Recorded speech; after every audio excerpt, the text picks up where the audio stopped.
Hello, good evening, good afternoon. Hope you're all doing well. Welcome back to another live stream on the Max Goodwin YouTube channel. Been a while since I've seen any of yous. It's been, I think, close to a month since I last live streamed. It's been at least 2 weeks since I last sat down and recorded a video, which is crazy. But I'm back. Took a little break. Obviously, if you've seen me on Twitter, I was on holiday for a week. A couple weeks ago, I went to Disney World in Florida.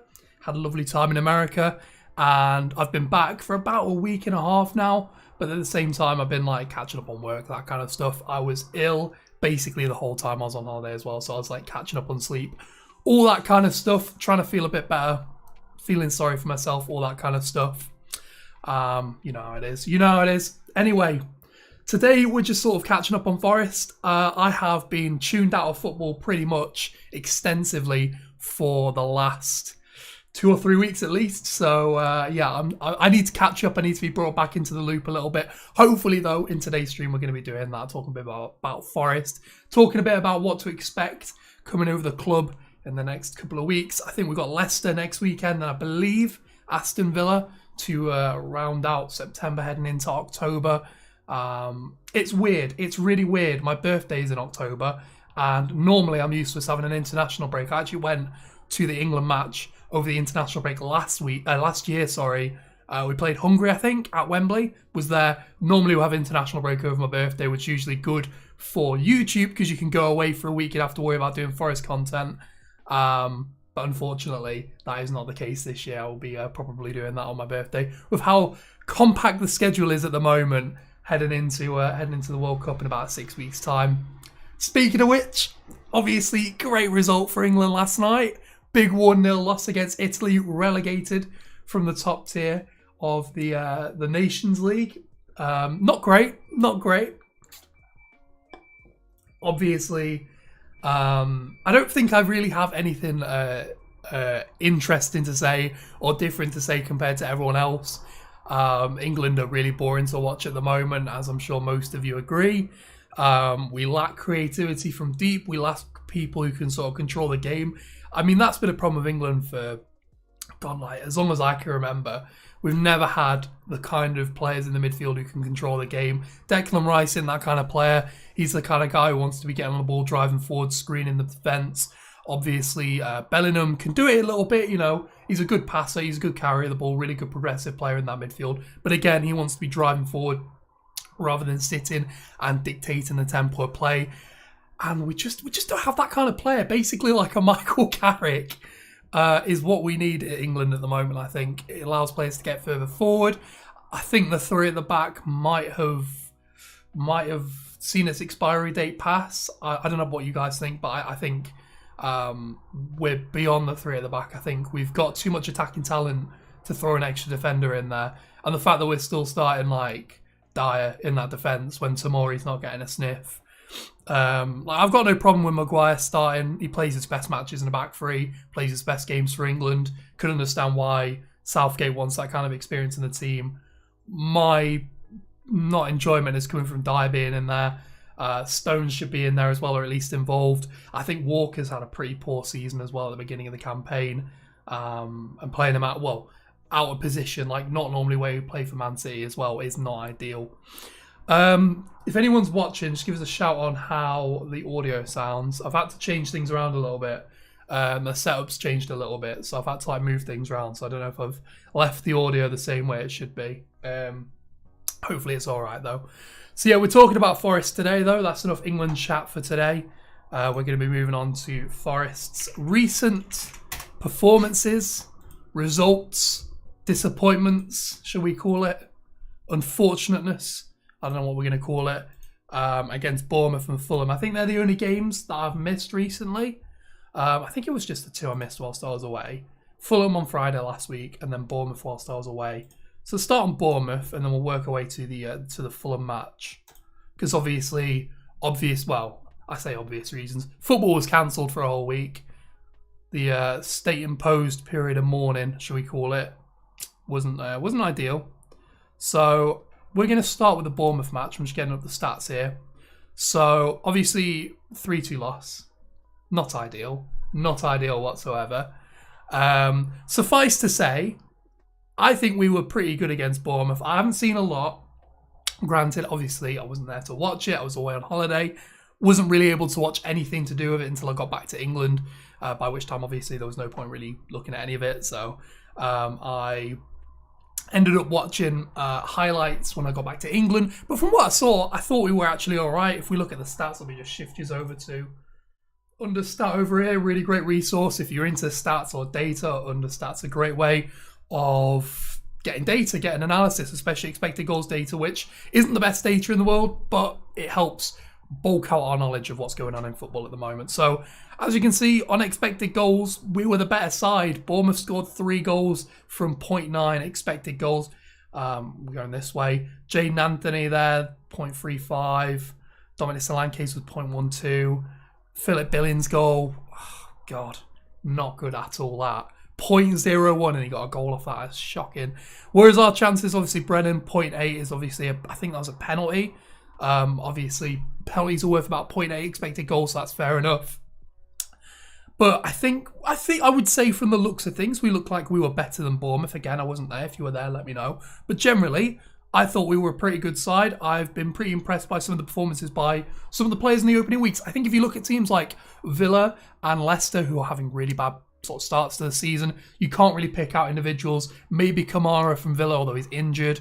And from Leicester, there's not really anybody who's having a good start to the season. Whereas I think if you look at the Forest squad in terms of players who've come in, particularly in the summer, I think there's been some really impressive performances over the course of the opening stage of the season. Really impressed by Lewis O'Brien. Think he's been pretty good at the opening stages. Mangala, you know what? I will hold my hands up about Mangala. I was not a fan of the signing. Didn't think he could carry the defensive work. Didn't think he was robust enough.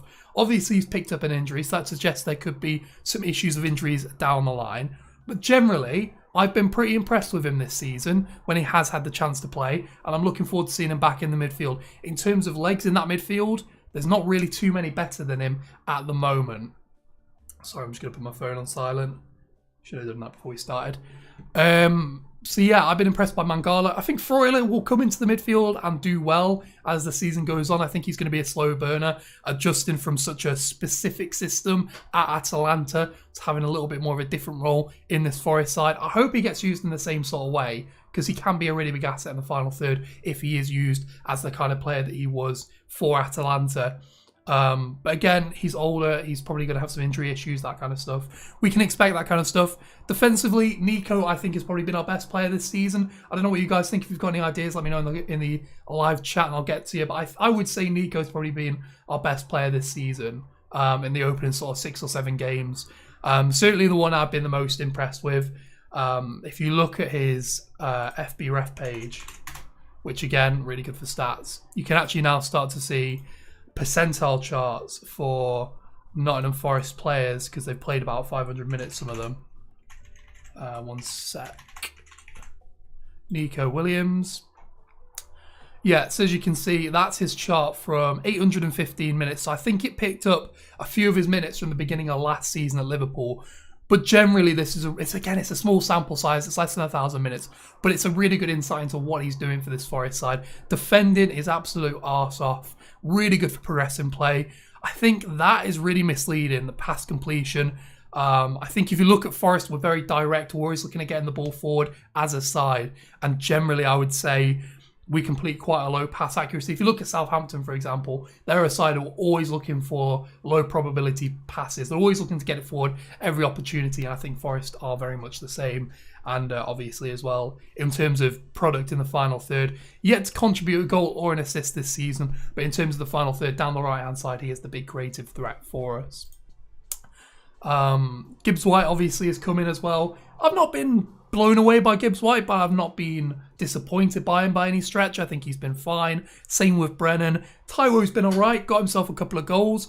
Got one against Fulham, I think. Got obviously the winner against West Ham as well. And yeah, generally I would say Taiwo's been all right. Henderson being the best player is the main reason we have 4 points without him. We would have no points. Yeah, I forgot about Henderson. Yeah, man. Let's start talking about Henderson. Let's start talking about Dino Henderson. So, obviously, it is a loan deal. We'll see if it comes up to a permanent next summer. I've been really impressed by him so far this season. I think he's made some really big strides forward in his passing as well. I still think he's not the best on the ball. I still think he needs to work on it a bit. But I think his on-the-ball abilities have actually improved at Forest compared to at Manchester United, which, to be fair, isn't much saying so because they weren't really asking him to do as much. But yeah, I mean, if you look at his stats, his post-shot expected goals after that West Ham game, he was top of the table and he'd prevented like 4 goals or something crazy like that.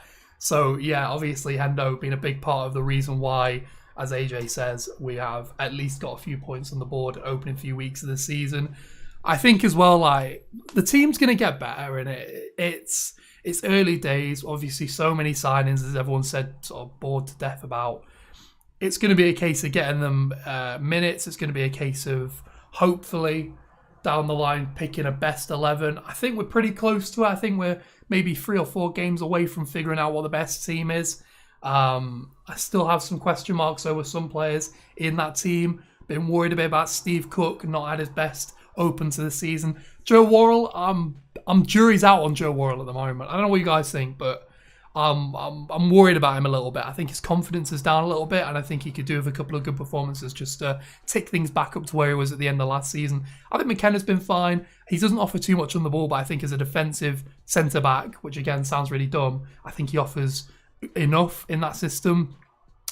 And obviously bringing Renan Lodi in so late in the window, he's got a chance to really start coming into the team and hopefully start implementing a bit more pace down that left-hand side, because Toffolo's fine, but I don't think he's going to be our starting left-back going forward. I think Renan's going to be in there to do that kind of stuff.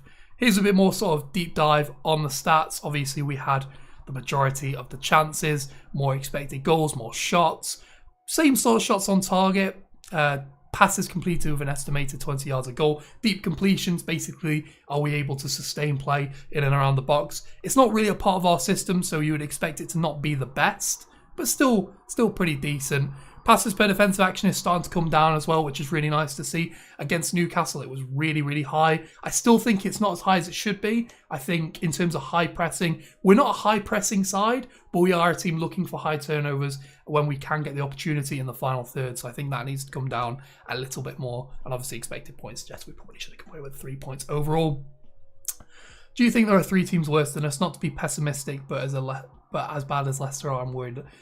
I think it's going to depend on what Leicester do with Brendan Rodgers. I think there could be 3 teams worse than us. I think Bournemouth, although they beat us and we should have got 3 points at home against them, I think they'll still probably go down. I don't know what the situation is there. The owner wants to sell the club, so he's probably not going to invest in January. I mean, that could go both ways. If he wants to get the most money possible, he might want to try and keep them in the Premier League. But I would suggest in terms of risk and reward, he's probably not going to put too much in and they'll still probably get relegated. I don't think Leicester and Villa will get relegated, but at the moment, I would say they're worse than us. I would say, if you look at that team 1 to 11, how many Leicester players and Villa players can you say have had really good starts to the season? Whereas for Forest, you can say Henderson's had a really good start. What's his face? Nico's had a really good start. Rennan's looked pretty decent when he's come in. Brennan Johnson, he's still got more to offer. Taiwo's looked good in spells. There are individuals in the team that I think will come good in the end. I think we'll scrape staying up. At the beginning of the season, I think I said 14th or 15th.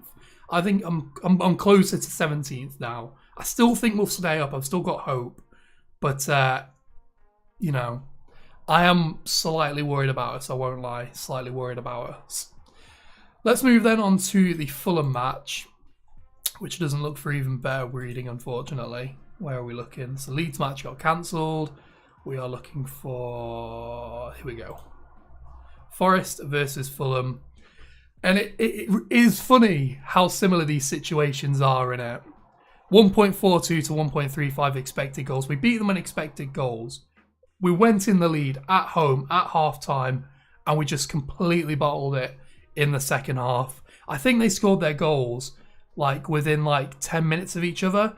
Let's see if I haven't got a minute. How they do? 73, 59, 53. I think that was a goal disallowed. And 56. So 56, 59. They scored their goals within 10 minutes of the match. And it was, barring that, an alright performance. I still think there's work to be done.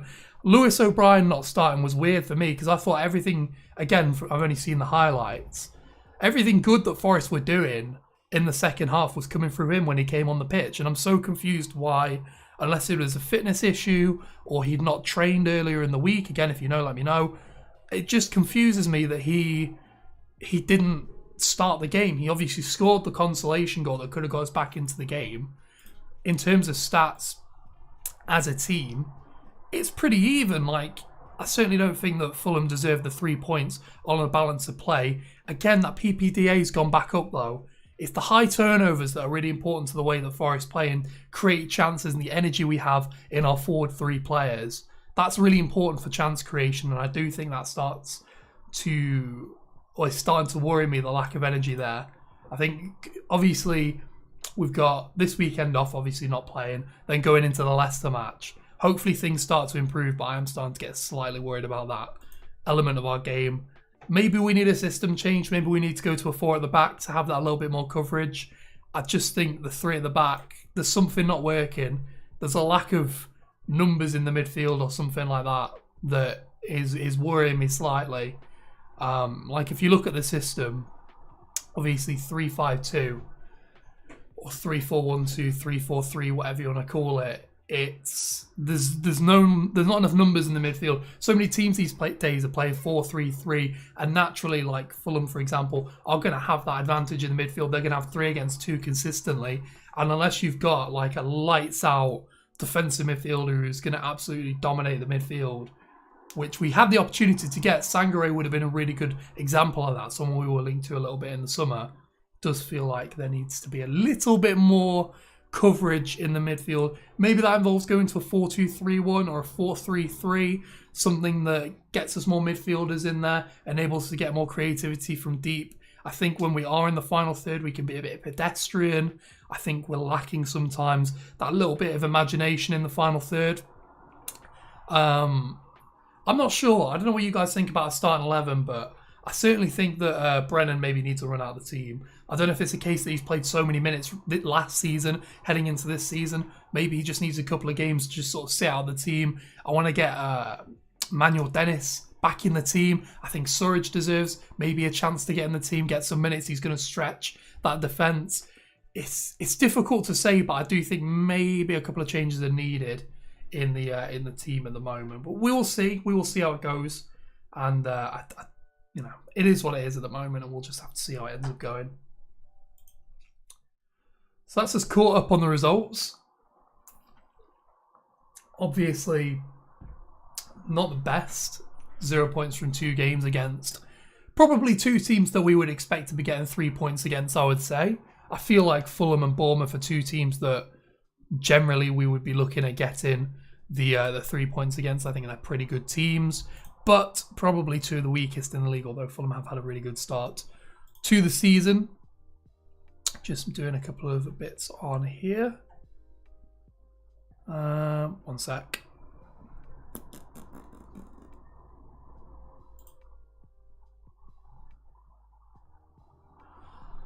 Yeah, it is what it is. I don't think we'll get...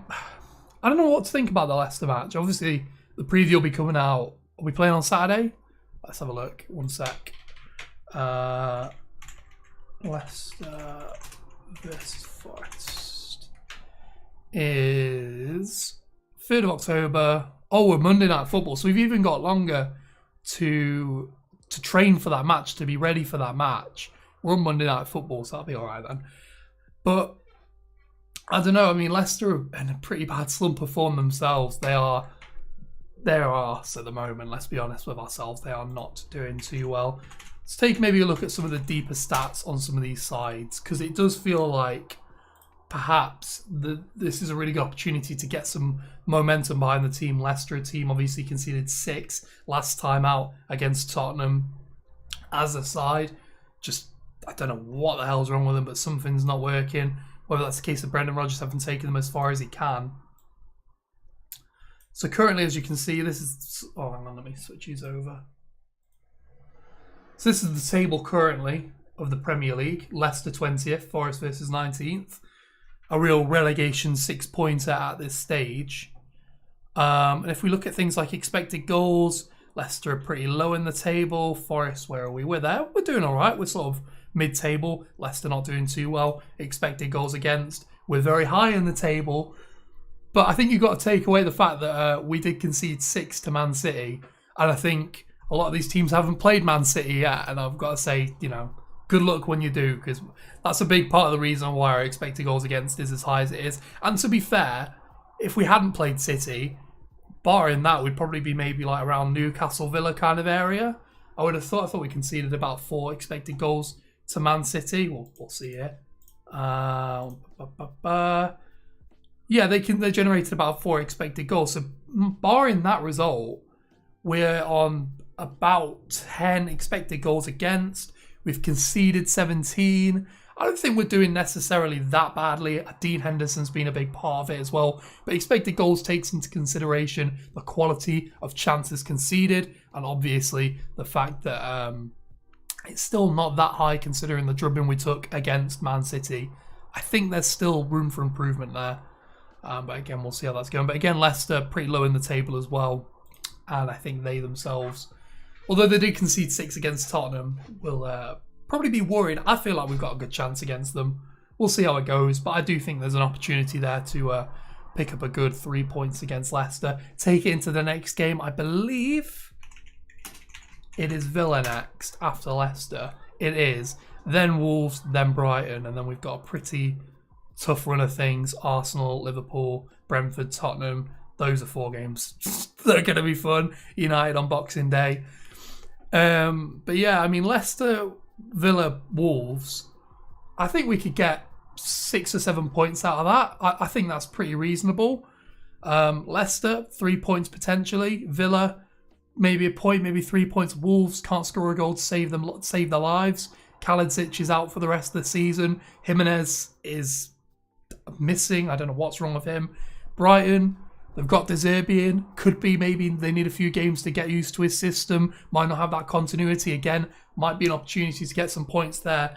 I don't know what your points predictions on the next 4 games are going to be. But for me, I would say if we can get 7, maybe 8 points out of that, that'd be pretty good. Maybe 2 wins, 2 draws. Go on a little unbeaten run heading into that Liverpool match at the City ground. Liverpool not in very good form. See how it goes. I mean, I'm being pretty ambitious, I think. But I do think there is the potential chance there for us to maybe head into November in decent form. Because I certainly think 2 or 3 out of those 4 games is winnable, at least.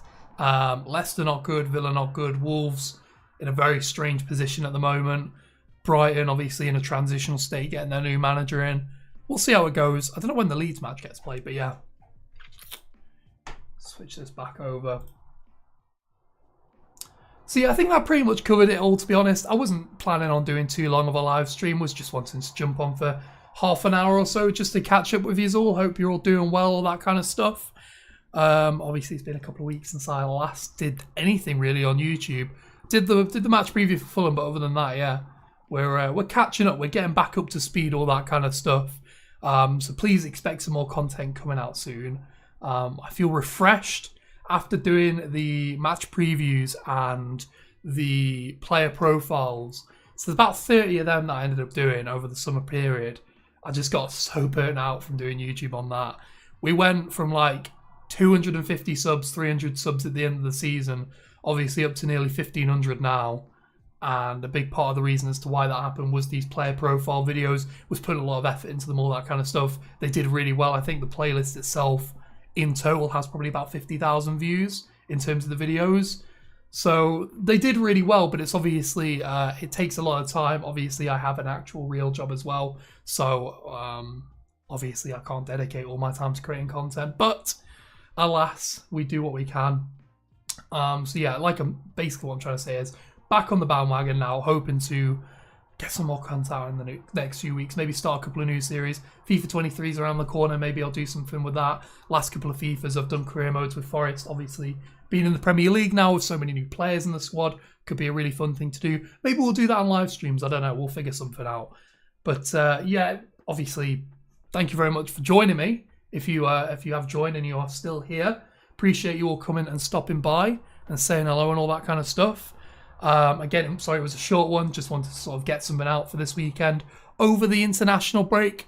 And I will be uploading this as a video on demand if you didn't manage to catch all of it later on this evening. And leave a comment on it as well if you've got any ideas for content you want to see on the channel. That being said, though, thanks very much for joining me. Hope you all have a lovely rest of your weekend. The match preview will be coming out on Sunday for the Leicester match, and then obviously continuing through with the Villa match later next week. That being said, though, catch you all later. Enjoy your weekend. I'll see you in a bit.